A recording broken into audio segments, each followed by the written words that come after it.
Hello, it's Randi Rhodes. Here's a clip from our show, and go to randyrhodes.com for the whole thing and a podcast. Buy a stinking podcast. Mary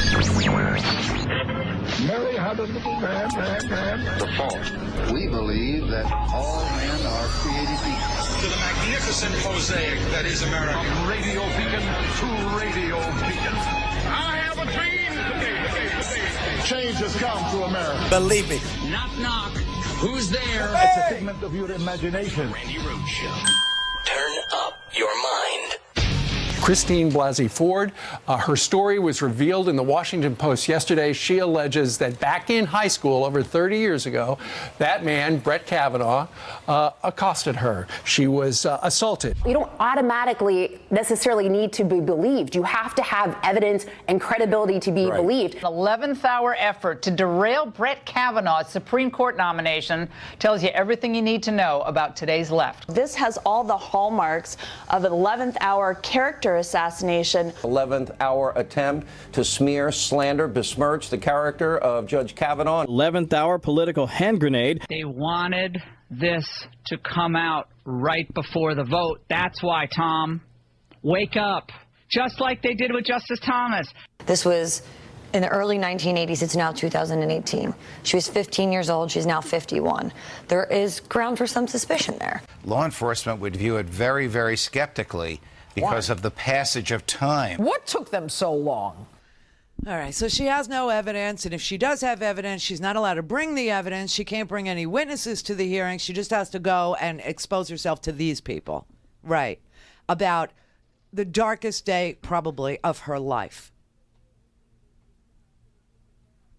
She has to describe sex and sexual activity and having her mouth covered and two boys trying to rape her in front of these people with no witnesses and no evidence allowed. Okay, that sounds like a good deal. Where do I sign up?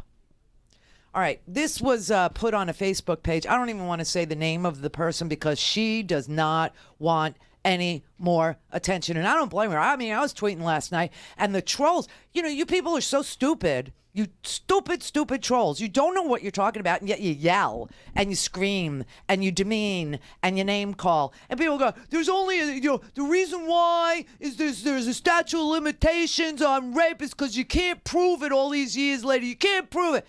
Except that there is no statute of limitations on sexual assault and or rape in Maryland. You lie. You're a freaking liar. I go, why don't you just ask a lawyer or look it up? Stop yelling at me. It's just a fact. It's not going to hurt you. Just ask somebody. Somebody who would know. You don't like me? Fine, don't like me. Go look it up. There is no statute of limitations on sexual assault in Maryland. So this would explain a little bit about why Mark Judge doesn't want to testify. And then you got the trolls going, he said he doesn't remember. Well, then testify to that. If you don't remember, swear under oath that you don't remember.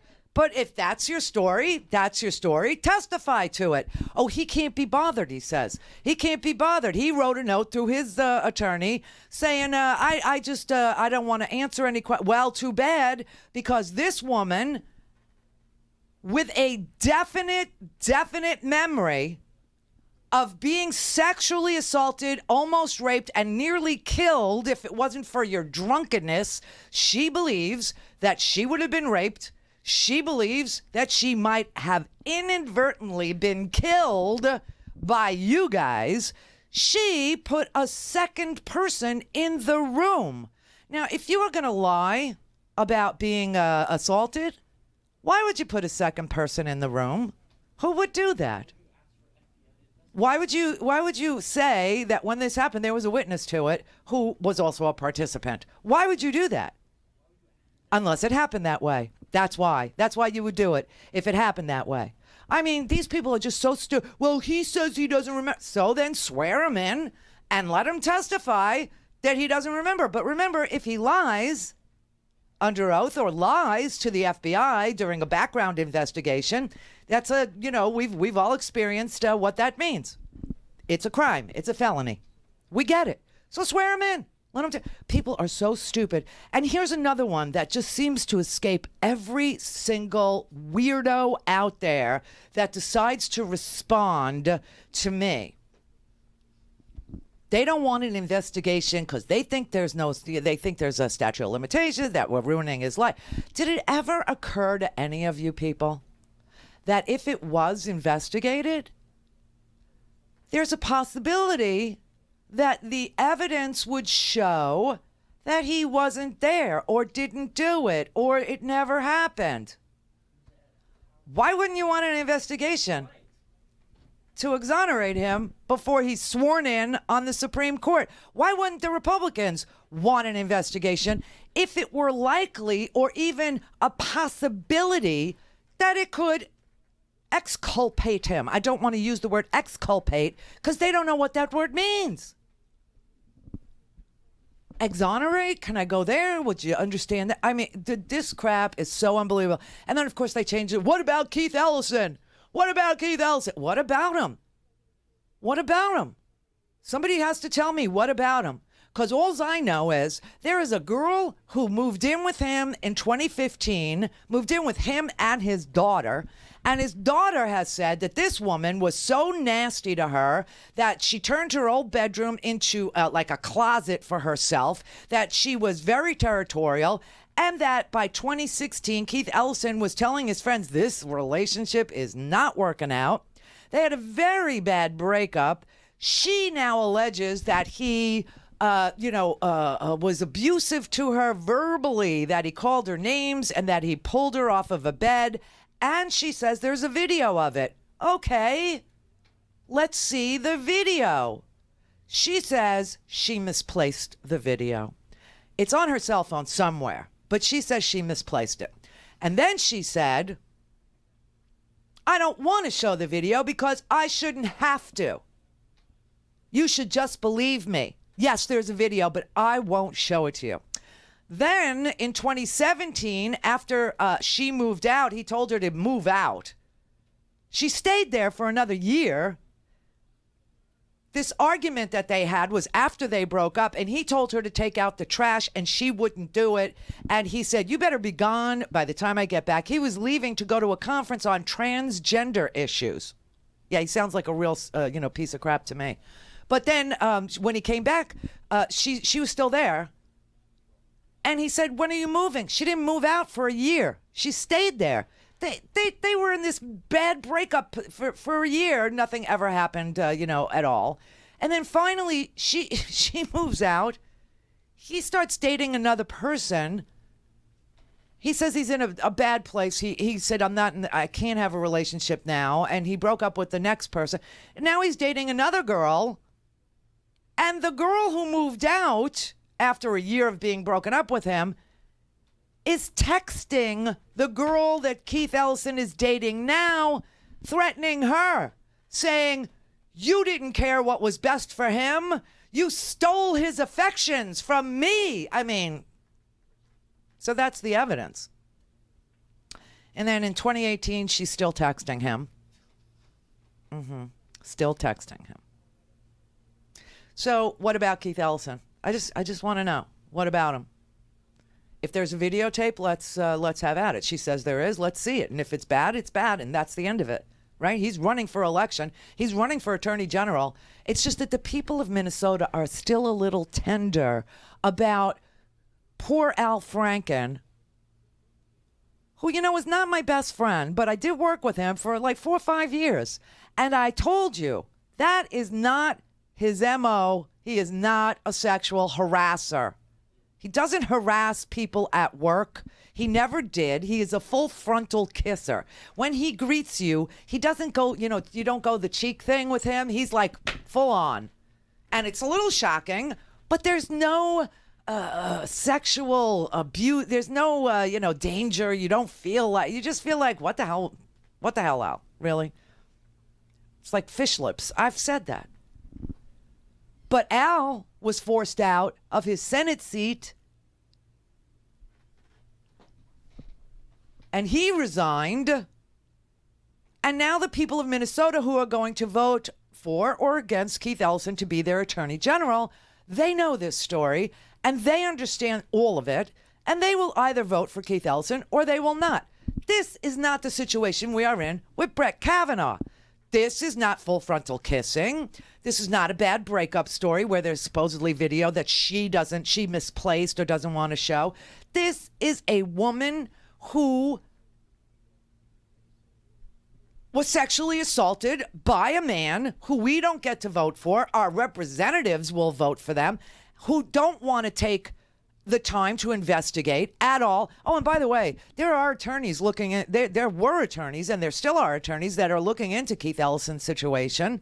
You know, the Democratic National Committee asked to have attorneys, impartial attorney, look into Keith Ellison's situation, except that the Republicans will not do the same in this situation. They won't. I digress. Here's the letter that was written by a classmate of hers. She writes, I signed this letter. It makes me, there's 600 people who went to the same school as Dr. Ford. And 600 women who went to this all-girls school called Holton Arms. These are very Tony prep schools for very rich, predominantly white kids, especially back in the 80s when their parents just, wanted to, say, get out of the house, or, my kid goes to Holton Arms, or my kid goes to Georgetown Prep, whatever, just to get them away, like Trump's family sent him to a military-themed prep school to get him the hell out of the house, this kind of thing. When you have money, you do crap like this when you have kids that you find either very, very gifted or very unruly, or both. Anyway, she went there. And she said, I signed this letter. It makes me proud to have attended Holton Arms. The current situation involving Dr. Christine Blasey Ford and Supreme Court Justice nominee Brett Kavanaugh touches a very personal nerve and has unearthed memories, good and bad, that I had buried deep from my time at Holton.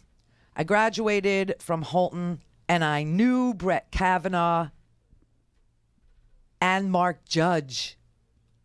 I remember having a bit of a crush on Mark. He had a keen intelligence and sardonic, biting wit when he wasn't drunk, which was often, as were lots of teenage boys from Prep, Landon, and girls from Holton, Stone Ridge, visitation on weekends at parties, during beach week, etc. I asked him to go to my junior or senior prom with me. Can't remember now which one. I just remember how horrible I felt when he stood me up because he got bombed a few hours before the prom dinner. He showed no respect and had no remorse. Apparently, in 2018, some things have not changed, unfortunately. Christine Blasey Ford was a year or so behind me. I remember her. The incident did happen. Many of us heard about it in school, and Christine's recollection should be more than enough for us to truly deeply know that the accusation is true. We are all in some way from that time, at least me, Christine. And I applaud her courage and her dignity. The drinking ensconced in the puritanism and hypocrisy of that elite, privileged, mostly white Catholic Washington society was completely out of control. I recall having a few parties at my house and having to call the cops on my own party. We were teenagers and did really stupid, abusive, dangerous things. Nobody here has the moral authority over anyone else, no matter what elite school or college or brilliant career and beautiful family he or she may now have. I invite the women who stepped up in support for Kavanaugh in their letter, in addition to writing about what a good person, great athlete, student, family man, and brilliant professional Brett Kavanaugh is, and he very well may be all those things, to reflect on their use of the word integrity to describe him, and really to think about who they are supporting and why. In my case, even before Christine came forward, I was and still am completely against his nomination. I do not want him representing me or making decisions on my behalf on the Supreme Court, as he goes against everything sacred to me as a woman, mother, daughter, Latina, American, and professional, no matter how fine a person and upstanding a citizen he may be. If Kavanaugh truly had the integrity mentioned by those who support him, then he should be just as courageous as Christine and stop trying to dodge the accusations. Admit his actions from so long ago. Speak from the heart and apologize. By doing this, he would be giving the next generation and our kids and teenagers a huge lesson in humility, dignity, and humanity.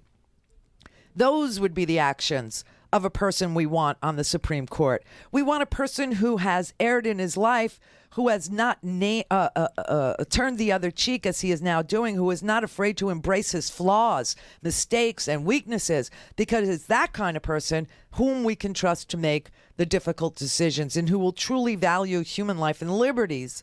Being an outstanding student athlete with a wide circle of friends is way too superficial and does not do it for me. Not enough.